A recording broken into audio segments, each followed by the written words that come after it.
Hey, this is a tuna fishing license.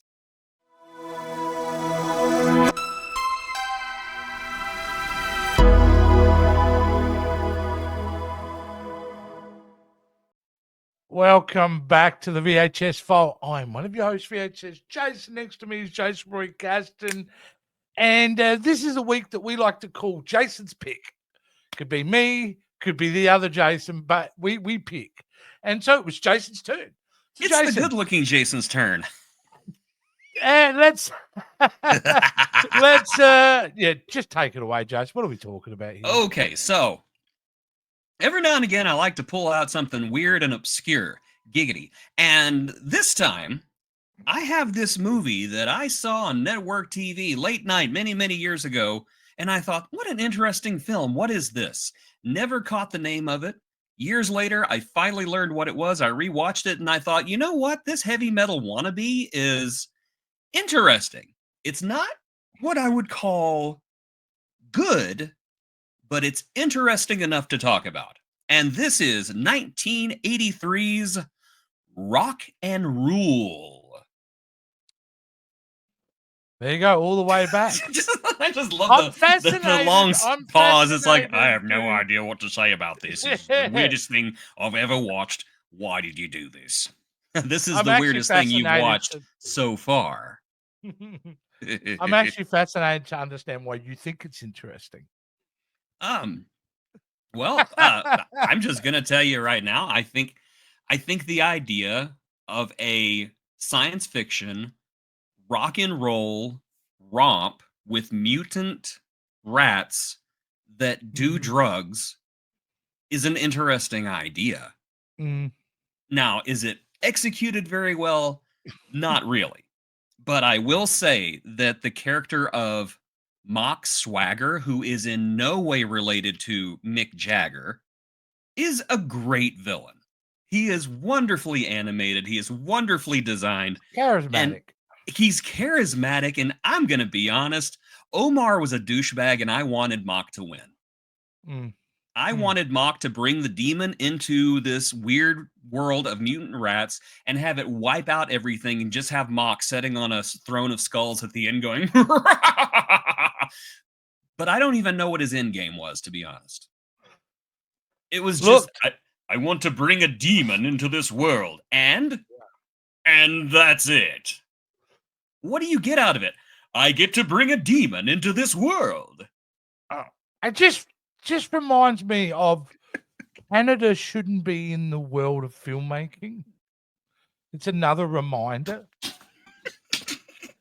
that Canada as a country shouldn't be involved, because it's, the idea, there are good ideas in this film, but none of them are executed with any degree of intelligence.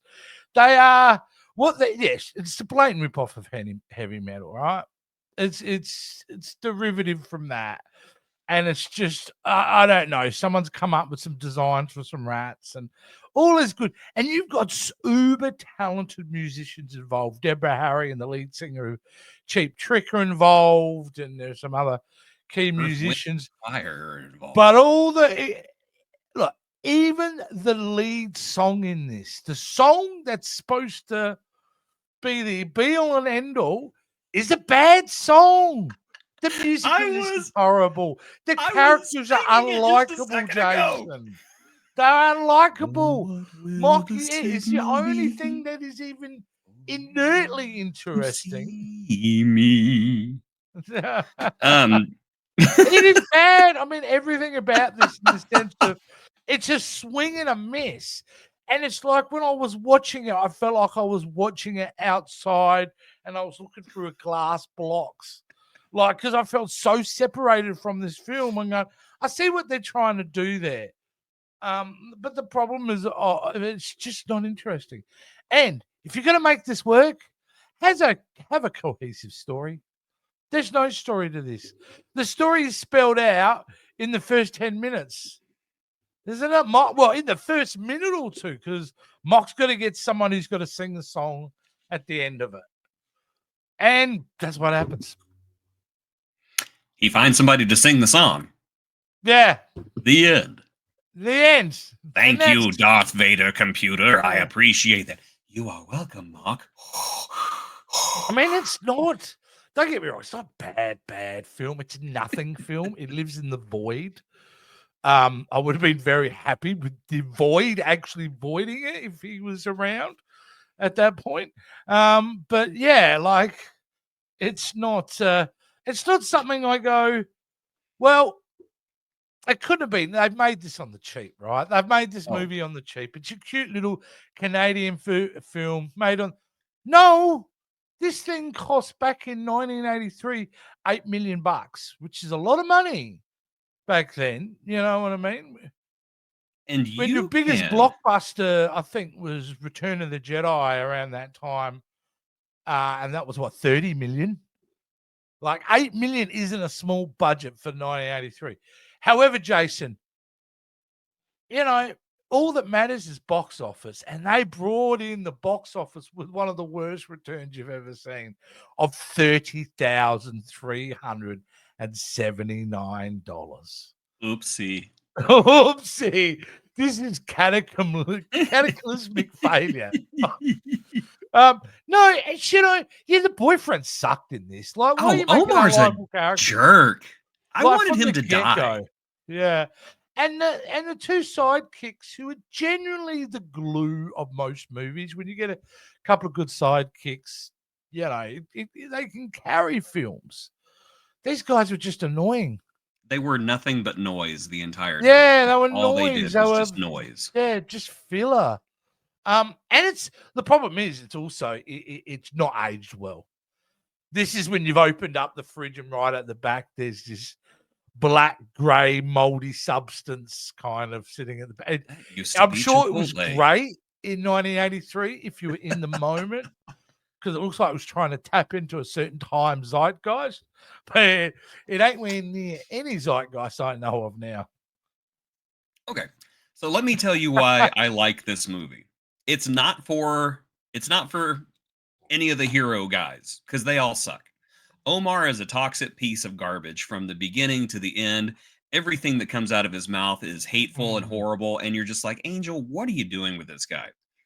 I hate those guys, and I wish that they were not in the movie. I actually think the movie would be stronger if they weren't in the movie at all, or if they were killed in the first act. The movie would be stronger. What I like about this movie is that, one, I think it's actually a pretty original idea. I really do. And it's got this neat mix of science fiction and fantasy that I dig. And as I said, some of the animation is really good. Some of it's not good. I think Omar's character design is awful.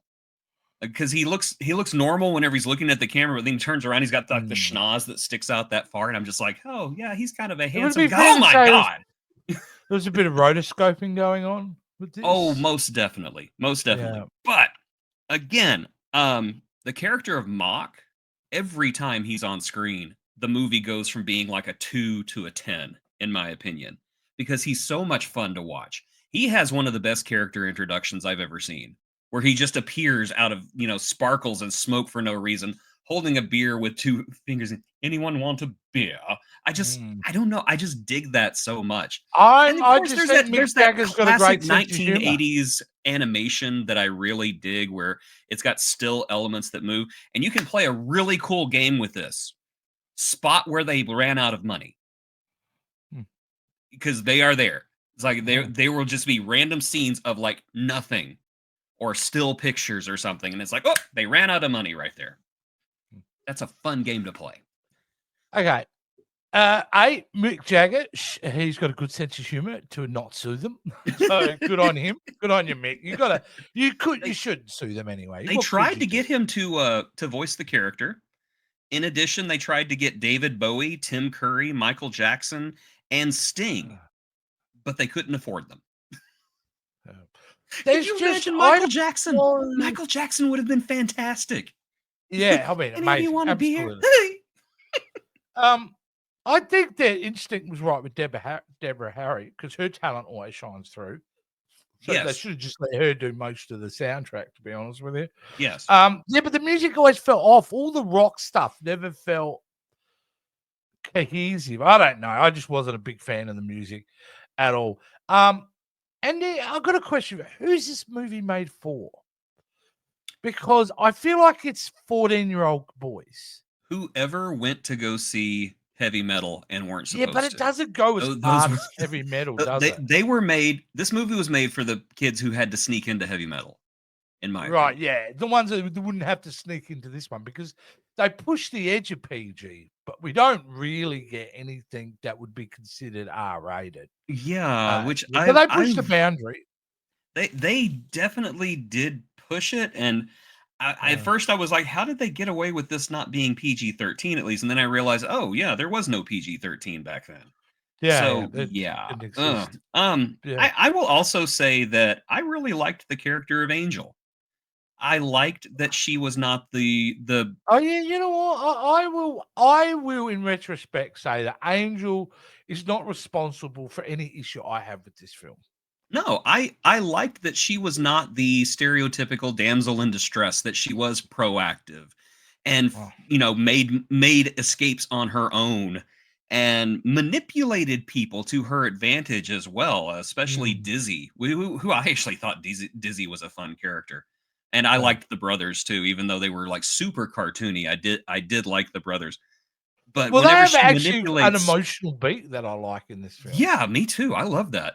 But whenever she manipulates Dizzy to get out of there, and then she tries to manipulate Mock, and I dug her. That's why I'm saying if this movie had not had Omar and those two annoying idiots in it, I think this movie would have been 10 times better than what it was.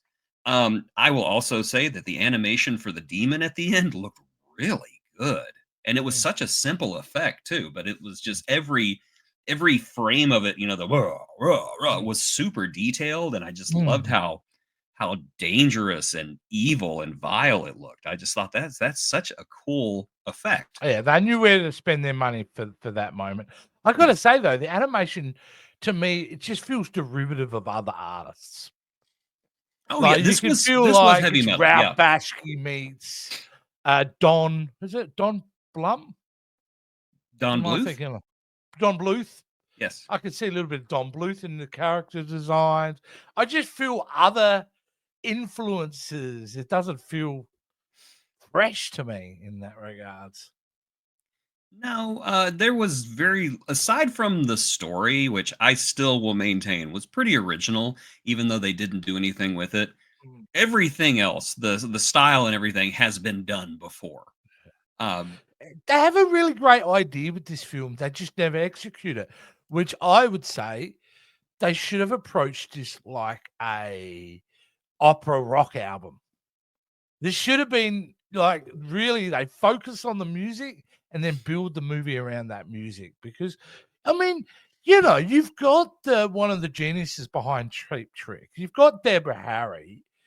If you actually let them produce the music in a proper time, I think that's what they have there because the animation is look, there are times where it looks really good, Jason, and then you could cut to a moment that looks like they just had no money or they were pushed for time. So Why is there a live action explosion here that doesn't even look good? What is that?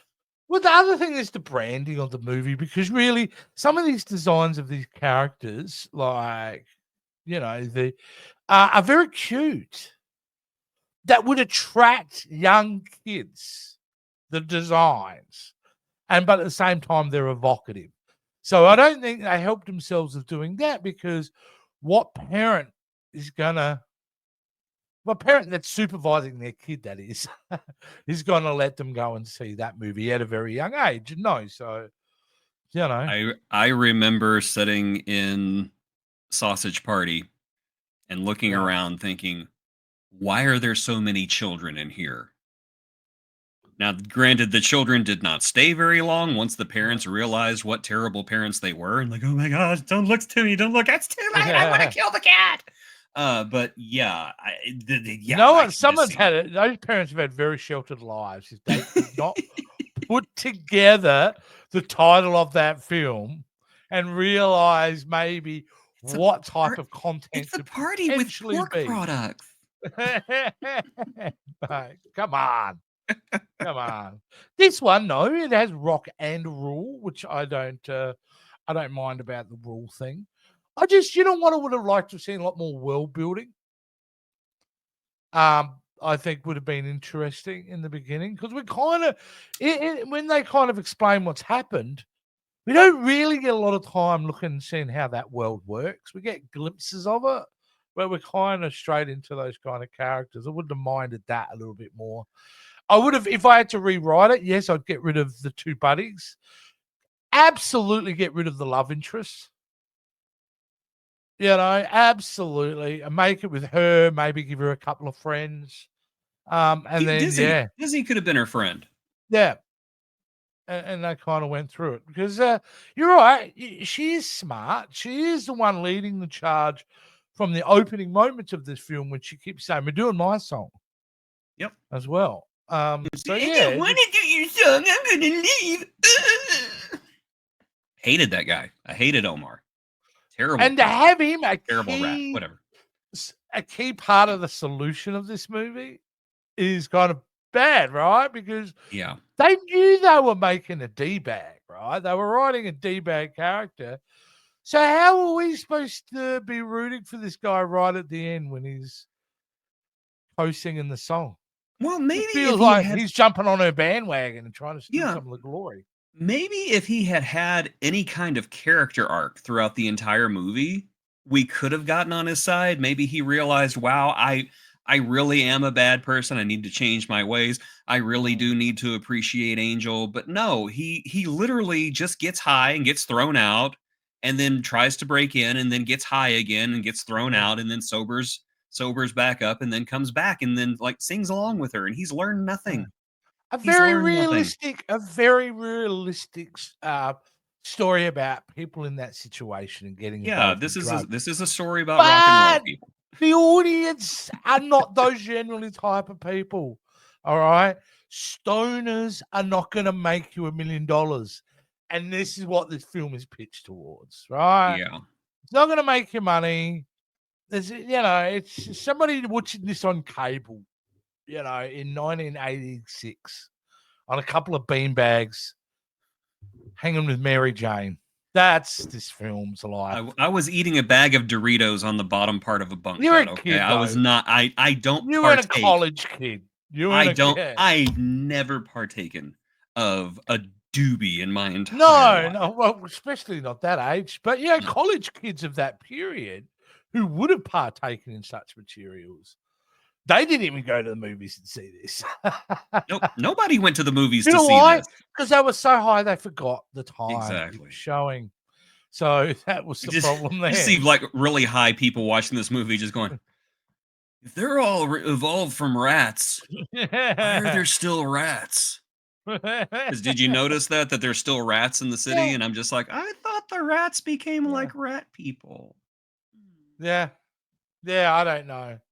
But I did also like how some of the rats were like more sexualized than others. Like Angel was supposed to be beautiful and somebody to ogle, and then you'd have somebody like the club owner who literally looked like a skeezy Mickey Mouse. Okay, I hate. It was actually kind of racist, the portrayal of those rats. What they look like. What? Hold on, back up. Now what now? The guy who owned the talent, the studio, and who was the other guy? The other rat who kind of looked similar. He was wearing a hat. To me, that would look. I'm telling you, they're racist. But how? Okay, I'm trying to understand what you're saying. How so? Well, I actually think they're derivative of Middle Eastern. You think so? Either Jewish or because of the stereotypes they're playing. Huh. I'll have to, I guess, rewatch that. I mean, not offensive enough that anyone needs to be cancelled over it, so everyone can settle down there. But they are indicative of that time when you did those kind of racial stereotypes. It's pretty obvious. I don't know. Like I said, I'm gonna have to look at it again because it went right over my head. Mustache playing. Of course, he's playing a Middle Eastern or Jewish. But I will have to look. I don't know. Sometimes, But they okay. say I anything watched is Eddie Murphy. racist. I watched Richard Pryor in The Toy whenever I was a kid, and it just went. Why do people not like Dude, this movie? Look, Coming to America would be considered one of the most racist movies around these days. Like, and then, so if that's the case, just take me behind a curtain, put me to sleep permanently because, come on. I'm fat. People can make fat jokes about me. They're funny usually. It's okay. I'm going to be just fine with the occasional fat joke. It's great that you're willing to be the bigger man in this situation. See? That works. All right. Moving on. Jase, this was a tough watch, man. This really was. I had to split this in half. For the VHS Vault coming up after this one, we are diving back into the DC universe and we're watching the Snyder cut of Justice League. That felt quicker than this. I wanted to give you something that would soften the blow for that one. No, it is a hard slog. And I think that's the biggest problem I think I have with the film.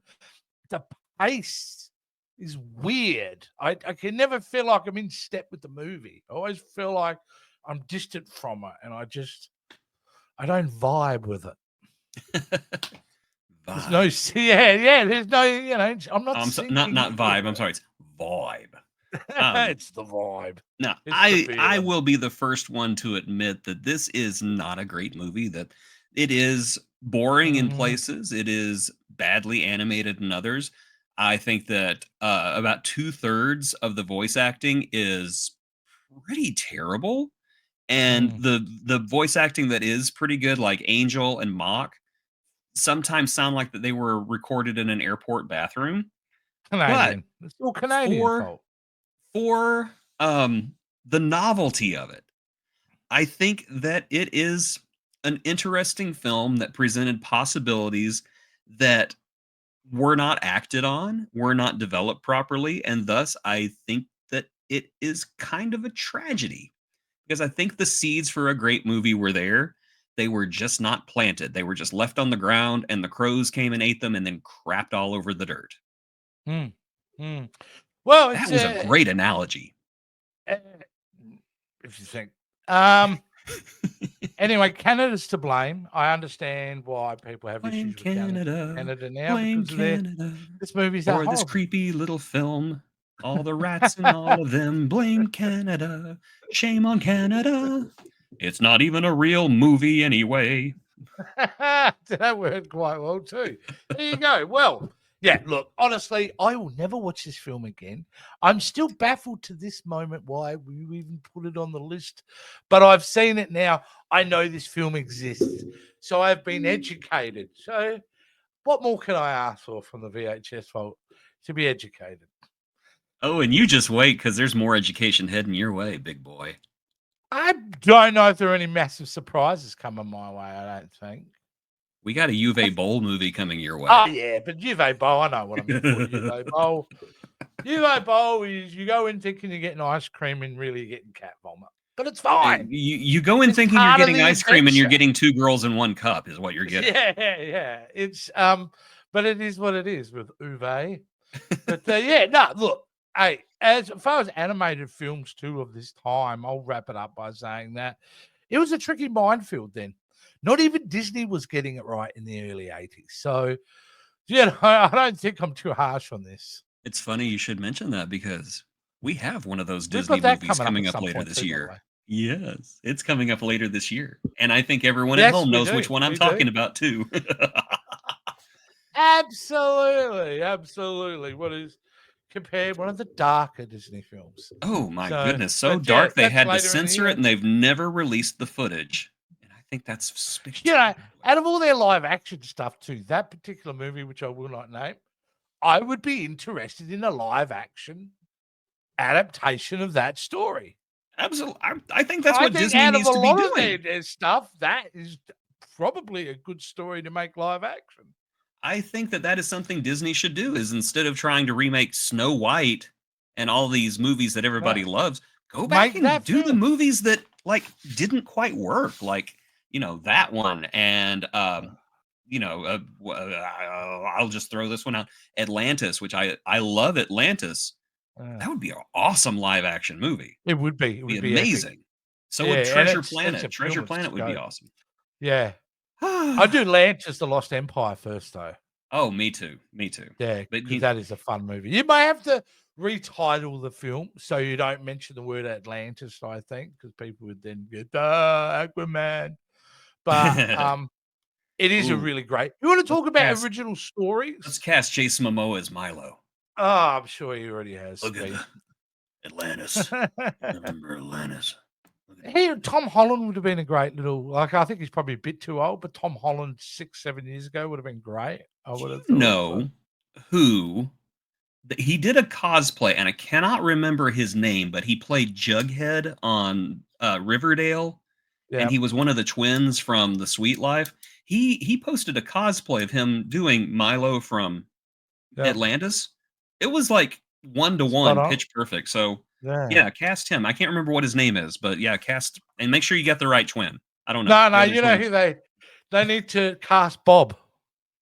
That's the Thunderbolts and Top Gun Maverick. Oh yeah, Bob. They need to Lewis cast Pullman. Bob in more things. Lewis Pullman needs to be in everything. All right. Yes, another Nepo baby with talent. So yes, I know, I don't mind talent. Really I don't mind the Nepo babies with talent. You know, this guy and Jack Quaid, give them parts. I like them. I loved him in Top Gun Maverick. I thought he was awesome in that. But I just thought he was a side character. To see him in this, which we all know was supposed to be Stephen Yeun, wasn't it? Yes. He had to pull out. So that's the way Hollywood works sometimes. As much as I absolutely adore Stephen Yeun, he's a fantastic performer and he's a nice guy because I've met him in person. Couldn't imagine him as this guy. I'm not going to give spoilers because I know some people have not seen Thunderbolts Asterix yet. Yeah, good. By the way, good luck right now if you don't want to be spoiled because social media feed is the movie giving away. Yeah, the official Marvel feed is like giving away the ending now. And I'm like, stop it! Stop it! That's a fun bit about the end of that movie. You know what I mean? Yeah. I mean, it explains what the Asterix is. Yeah, absolutely. I thought it was going to be like a cat's butthole. Obvious in retrospect. It was. Asterisk means temporary. You know, So go see Thunderbolts this. Yes. Rather than watching this would be my recommendation. This is see Thunderbolts instead. By the time this one airs, Thunderbolts will have been out for a month. So yeah, you can probably stream it by now. But yeah. Oh, a $2 theater somewhere. Yeah, this is going to air on June 6th. So currently it is Cinco de Mayo. So this is like we're filming this a month ahead of time for reasons early May that will become evident later. Yeah, absolutely. But as time is stretching, time will contract, believe it or not. So within a couple of months, we'll be back to where we were. Yes, maybe. Either way, we are then moving on to we have got Captain Joe Butt. Captain Joe Butt. Captain Joe Butt joining us. I'm going to call him that on the show. No, Captain Joe Dove is being nice enough to return. We made him suffer once with Justice League. We decided to test his attention span skills and made him watch a 4-hour movie, which you've seen, I've seen. We're all going to be talking about on the next VHS Vault. And the week after that, Jason, I don't know what we're doing. I can't remember, but I should. I know what we're doing. This is your pick next, and you have chosen a movie I've never seen, and I don't think I've heard of it either. It's called Blind Fury. Oh yeah, Blind Fury. Everyone out there, Mr. Gibbons, right now watching this, he'd be going, "Oh yeah, that's an all." Ruta Haga plays a samurai sword holding martial arts expert who's a good guy. It's actually a really good quality, fun action comedy. So the thumbnail looks fun. You never see. Yeah, the thumbnail looks fun. I can't wait. And then, if you can believe it, after that, we only have one Superman Legacy movie to go through before we get to James Gunn's Superman in July. And I guess we can go ahead and tell them what that movie is because they're all sitting there at home thinking, what movie is it? We've gone through all of them. Well, my friends, pick this one. It's a controversial pick, but we had to because we know that James Gunn isn't going to just have Superman in this movie. he's also going to have Crypto the Super Dog. And therefore, in honor of Crypto, we're going to be taking a look at the, in my opinion, vastly underrated animated film, The Legion of Super Pets. Because why not? Why not? It's a controversial pick because I doubted whether we should do this as part of the Superman legacy. But he won me over with the Crypto argument. Though I get the feeling this adaptation of Crypto is very different what we're getting in Superman the film when it comes out in a month. This Crypto is voiced by The Rock.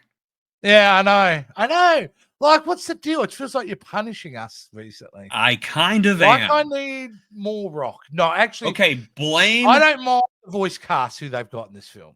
Blame Gibbons because he was just like, you guys should do more animation. You should do more animation. So we're doing more animation. We do so much animation on this channel. Besides VHS Vault, we probably talk animation on this channel. I don't know where that's coming from. But nevertheless. Well, more feature animation. More feature animation. We got lots of great stuff coming up, obviously, on the VHS Vault. Yeah, that's all I got to say. Jase, anything you want to add to get people excited about? Absolutely, ladies and gentlemen, because if you enjoy what you see, and why wouldn't you? Please visit the video description below and click on the link so that you can join us on Patreon and give us a small pittance every month so that we may continue to do the high-quality, low-effort entertainment that you see on your screen right now. You can also become a YouTube channel member by visiting our channel main page. So give a lot, give often, and give it up for this edition of the VHS Vault. Enough said.